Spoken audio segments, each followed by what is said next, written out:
siya bumabalik sa busina dahil tayo ay may nilagay na diode. Okay?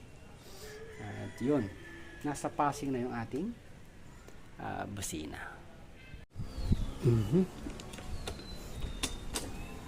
May power pa naman. Yan. Nilagay natin sana. Hindi pala ito pala. Sana pala akipindot ito pa. Ito pala. Siguro kung nilagyan ko ng diode papunta rin sa busina, wala ito. Pero okay na rin. Okay.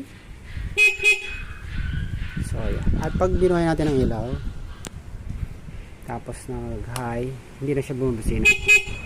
Kasi meron tayong diode. Okay? And done.